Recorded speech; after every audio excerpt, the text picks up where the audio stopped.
Bom dia, boa tarde, boa noite, meus queridos alunos do terceiro ano.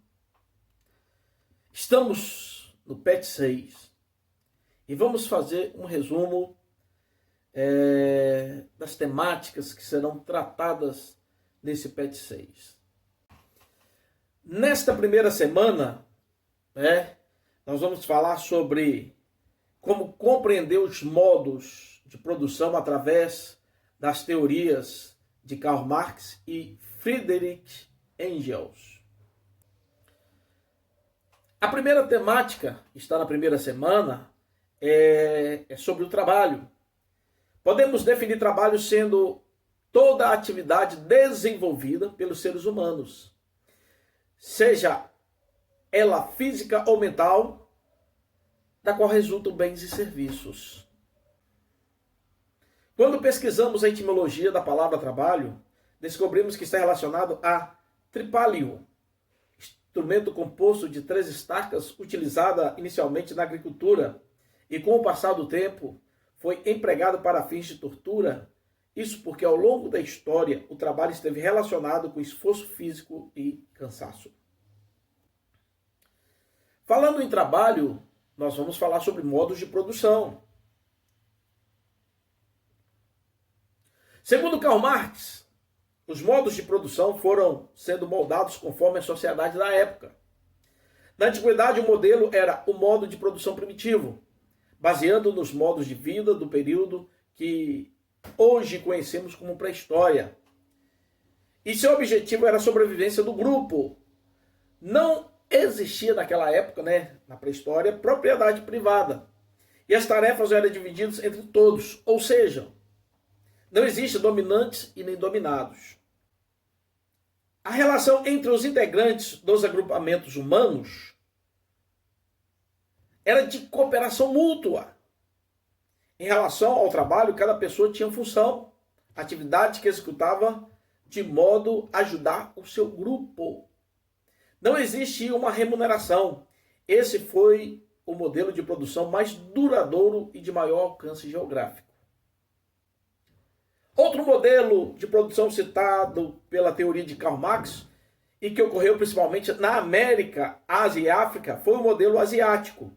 Nesse modo de produção, a população fabricava os bens e o Estado se apossava de uma parte através dos tributos. Desse modo, acabam surgindo diferentes classes sociais e um grupo pequeno com poder político e econômico tem a supremacia. Em relação ao trabalho, as pessoas deveriam cultivar as terras como forma de pagamento ao governo por seu uso. Era uma espécie de trabalho compulsório. Então, explicando, o modo de produção de uma sociedade é formado por suas forças produtivas, que são os elementos necessários para produzir. Por exemplo, as terras, ferramentas e conhecimentos técnicos e pelas relações de produção existentes na sociedade, que são a forma que o homem se organiza socialmente para produzir, como a dividindo de tarefas e funções. E depois, na outra forma de divisão, de modo de produção, nós temos o modo de produção escravista. Isso aconteceu no Brasil no período do Império, e antes do Império também. Nós temos o modo de produção feudal que aconteceu na Europa na Idade Média. E agora, por último, o modo de produção do capitalismo. No modo de produção do capitalismo, é caracterizado pela transformação do trabalho em mercadoria através do processo e do assalariamento da força de trabalho. O capitalismo, diferente do socialismo, é baseado na propriedade privada dos meios de produção, em substituição à propriedade feudal. O capitalismo, obviamente, é movido por lucros. O trabalho deste modo de produção é caracterizado por ser remuneração. O trabalho vem de sua mão de obra aos donos dos modos de produção. Na segunda semana, o tema vai ser sobre o capitalismo. Aí nós vamos ver o que Karl Marx falou sobre a divisão de trabalho. e a sua crítica, vai falar sobre que o trabalhador era alienado. Também vamos falar sobre Max Weber, que era um dos sociólogos clássicos, e ele propõe uma perspectiva bem diferente a respeito do crescimento do capitalismo em relação ao Karl Marx. E também ao francês Émile Durkheim. Para Max Weber, o capitalismo industrial tem sua origem na ideologia puritana calvinista, ou no protestantismo.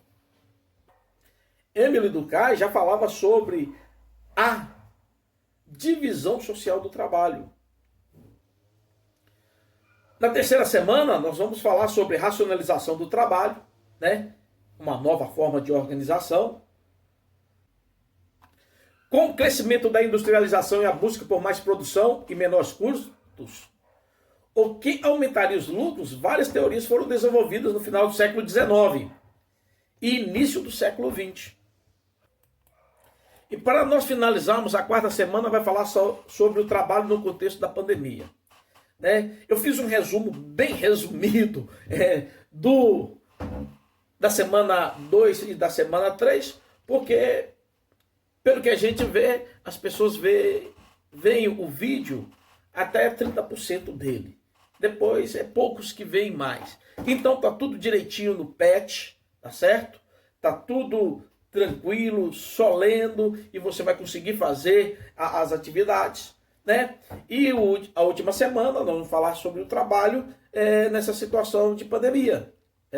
Então, com o fechamento de vários pontos de trabalho, principalmente o comércio, muita gente ficou desempregada. No Brasil tivemos essa ajuda do governo, e evitou uma grande tragédia econômica. Mas temos que avaliar toda essa situação. Será que compensa manter tudo fechado? Será que compensa manter os estabelecimentos comerciais fechados? O desemprego já é grande. Então tudo isso tem que ser avaliado, se vale a pena ou não. Então, leia o PET, e no meu conceito, tinha que ter fechado os primeiros 4 meses, mas depois tem que abrir e... Então, estamos terminando. Façam as atividades. Ano que vem vai ser um novo ano. Tudo vai dar certo. Tudo vai encaminhar bem.